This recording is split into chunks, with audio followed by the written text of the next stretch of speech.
போகி போகின்னா என்ன? போகி பொங்கல், அதாவது பழையன கழிதலும் புதியன புகுவதற்கு க்ளீன் பண்ணுறது.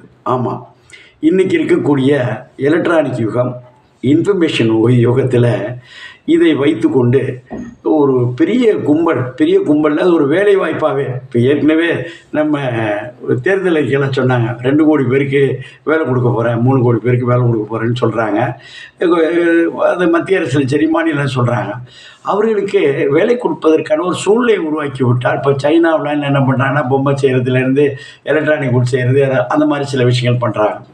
இந்தியாவில் என்ன பண்ணிடுறாங்கன்னா, அந்த பெண்களை வச்சு, அந்த சீக்ரெட் கேமரா வச்சு நிறைய என்ன செய்கிறாங்கன்னா, நிறைய ஃபோட்டோஸ் எடுக்கிறது, வீடியோ எடுக்கிறது, குளிக்கிறப்போ, துணி மாற்றுறப்போ அந்த அவயங்களை எடுக்கிறது.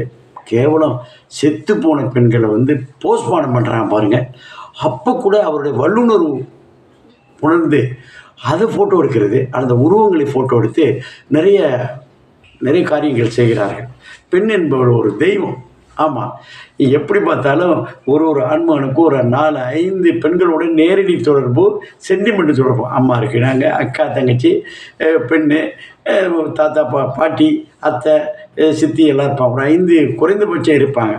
ஆனால் இந்த பாவிகள் என்ன செய்கிறான்னா, இதுபோல் பெண்களை நிர்வாணப்படுத்தி, இல்லை அவர்கள் நிர்வாணமாக இருக்கக்கூடிய சூழ்நிலை ட்ரெஸ் சேஞ்ச் பண்ணுறப்பெல்லாம் சீக்ரெட் கேமரா வீட்டில் வச்சு செய்து கொண்டிருக்கிறார்கள்.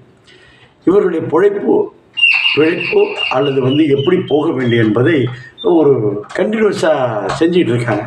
இப்படி ஒரு திட்டம் தேவையா? இது இவர்கள் வாழலாமா என்பது போன்ற ஒரு சூழ்நிலையை உருவாக்கி,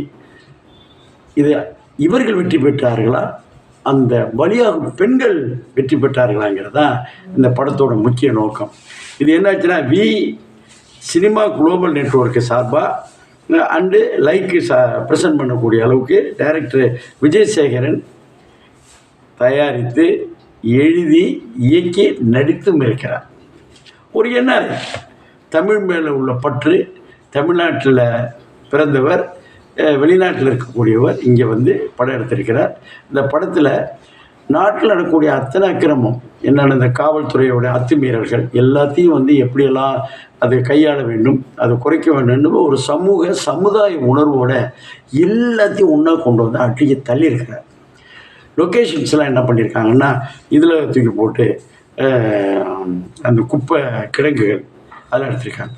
இதில் வேலராமமூர்த்தி என்ன செஞ்சுருக்கிறாருன்னா, வேலராமமூர்த்தி இதுவரையிலும் இந்த முரட்டு அண்ணன், முரட்டு அப்பா, இந்த மாதிரி பஞ்சாயத்து அந்த மாதிரி பண்ணுவாங்கள்ல, இதில் காவல்துறையின் டிஎஸ்பியாக பணியாற்றுகிறார், அதாவது அசிஸ்டன்ட் கமிஷனராக பணியாற்றுகிறார்.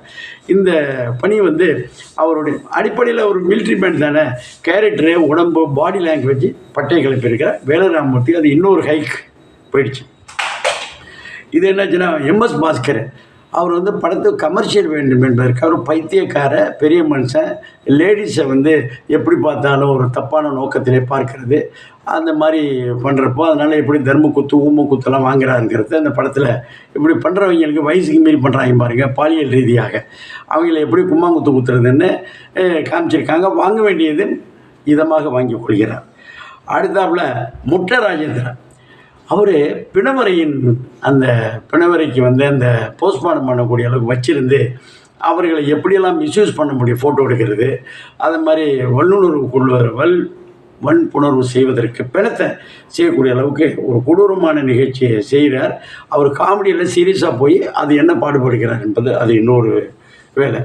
நவீனதி அதாவது இந்த படம் ஓப்பனிங்கில் என்ன செஞ்சிடறாங்கன்னா, படத்தை அட்டென்ஷன், அந்த காலத்து படங்கள் மாதிரி அட்டென்ஷனை பிடிச்சி இழுக்கிறதுக்காக ஒரு சூப்பர் டூப்பர் அந்த படத்தை போட்டு ஒரு பாட்டை போட்டு கலைக்கு உட்கார வச்சுருக்காங்க. முதல் பாட்டுக்கு எல்லாரும் படத்தை மகிழ்ச்சியாக கொண்டாட வேண்டும் என்றால் போகலாம். இது குடும்பத்தோடையும் பார்க்க வேண்டிய படம் தான். இது அட்டென்ஷனுக்காக செய்யப்பட்டாலும் எச்சரிக்கை உணர்வுக்காக செய்ய வேண்டிய ஒரு திரைப்படம். குடும்பத்தோடு எல்லாம் போய் பார்க்கலாம், பாருங்கள். இந்த வீடியோ உங்களுக்கு பிடிச்சிருந்தா லைக் பண்ணுங்கள், ஷேர் பண்ணுங்கள், கமெண்ட் பண்ணுங்கள், சப்ஸ்கிரைப் பண்ணுங்கள், மறக்காமல் பெல் ஐகானை கிளிக் பண்ணுங்கள்.